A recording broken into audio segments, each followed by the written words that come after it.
হে জগতবাসী, আজ আমি শামীম আলী চিশতি আপনাদের সামনে কিছু আলোচনা নিয়ে আসলাম।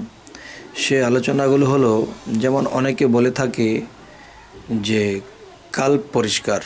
আসলে কাল্ব পরিষ্কার বলতে আমরা কি বুঝব?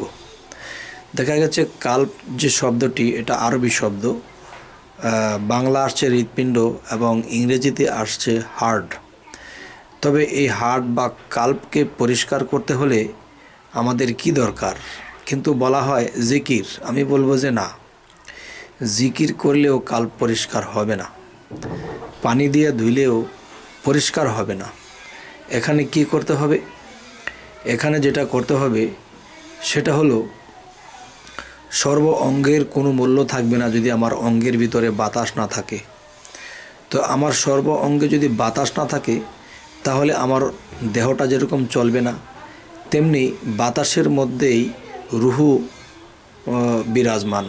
তাহলে দেখা গেছে যে এই রুহুটা বাতাসে বিরাজমান যদি থাকে এবং এই বাতাসটা দেহের ভিতরে যখন বিরাজমান থাকে, তখন দেখা যায় দেহ পরিষ্কার করলে হবে না, দেহের ভিতরে যে বাতাস বইছে সে বাতাসকে পরিশুদ্ধ করতে হবে।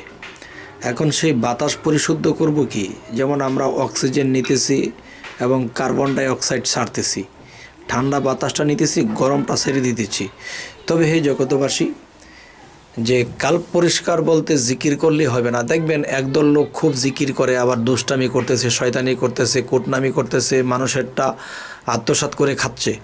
এটাও তো জিকিরকারী।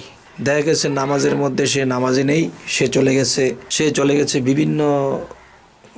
বিভিন্ন স্থানে চলে গেছে, নামাজে তার মন নেই। জিকির করে ঠিকই উপর দিয়ে, কিন্তু ভিতরে তো এই জিকিরের স্থান পাচ্ছে না। যেমন জিকির কি? জিকির হলো আল্লাহকে ডাকা। এখন যাকে আমি ডাকি সে যদি আমার এখানে আসে, তাহলে সে আসলে বসবে কোথায়? কালবে। এখন দেখা যায় আমরা মুখের ডাক ডাকছি, কিন্তু অন্তরে বা কালবের মধ্যে সেই ডাক হচ্ছে না যে আসনে এসে আল্লাহ বসবে। তবে যে সে কালবের ভিতরে বা সে হার্টের ভিতরে যে বাতাস বইতেছে, আমরা শ্বাস প্রশ্বাস নিচ্ছি, যে হার্টের ভিতরে বাতাস বইছে, সেই বাতাসটা যদি পরিশুদ্ধ না হয়, তখন দেখা যায় আমরা জিকিরই করতেছি যে আল্লাহু আল্লাহ, ঠোঁটের আগায় জিহ্বা বাইরেইয়া আমরা বলতেছি যে আল্লাহু আল্লাহ, জিকির করতেছি। তো এখন দেখা যায় যে শুধু জিকিরই করে গেলাম, কিন্তু দেখা গেছে যে কাল্ব জারি হলো না, বা কাল্বের মধ্যে সেই জিকিরের ধ্বনি আমরা শুনতে পাই না।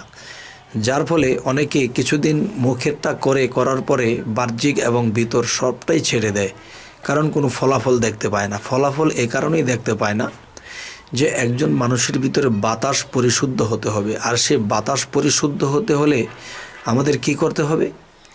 যেমন আমরা যদি একটা তরকারি পাক করি, তখন দেখা গেছে যে আলু, পেঁয়াজ, রসুন, তেল, লবণ সবটাই লাগবে। এখন দেখা গেছে যে আমি শুধু ডাল পানির মধ্যে দিয়ে বসিয়ে দিয়েছি, তাহলে এটা কিন্তু ডাল খাওয়া যাবে না। বা তরকারি শুধু আমি পানির মধ্যে দিয়ে আমি সিদ্ধ করতে শুরু করেছি, সেই তরকারি কিন্তু খাওয়ার যোগ্য হবে না। ঠিক তেমনি করে মানব দেহের ভিতরে 6টা রিপু, এদেরকে আগে সোজা করতে হবে, 10টা ইন্দ্রিয়কে সোজা করতে হবে। এবং দেখা যায় যে আমার মধ্যে আগুন, পানি, বাতাস, মাটি, এই জিনিসগুলোর সাধনা করতে হবে।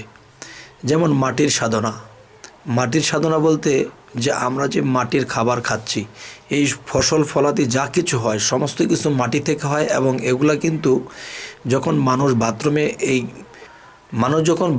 এই খাবারগুলো খেয়ে যখন বাথরুমে চলে যায়, এই জিনিসগুলো কিন্তু আবার সেই মাটিতেই মিশে।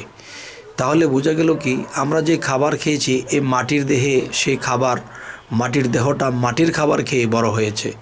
এখন দেখা যায় এটা কমাইয়ে দিতে হবে এক। দ্বিতীয়ত হলো, আমার দেহরাজ্যের মধ্যে পানির যে ভাগটা, এটাও কমিয়ে দিতে হবে। আমার দেহের মধ্যে যে আগুন উৎপত্তি আছে সেটাও কমিয়ে দিতে হবে। সমস্ত কিছু যখন কম হবে এবং মানুষ যখন হক হালালি এবং আল্লাহর প্রতি পূর্ণ প্রেমে ফানাফিল্লা হবে, তখন দেখা যায় যে এর পাশাপাশি যে বাতাস আছে মানুষের মধ্যে, একজন মুর্শিদের সংস্পর্শে যাইয়া সেই বাতাসের সাধনা করতে হবে। তো বাতাসও 5 প্রকার আছে, তো কোন প্রকারের সাধনা করব? যে শ্বাস নিচ্ছি গরম হয়ে গেছে, সেটা কার্বন ডাই হিসেবে চলে গেছে।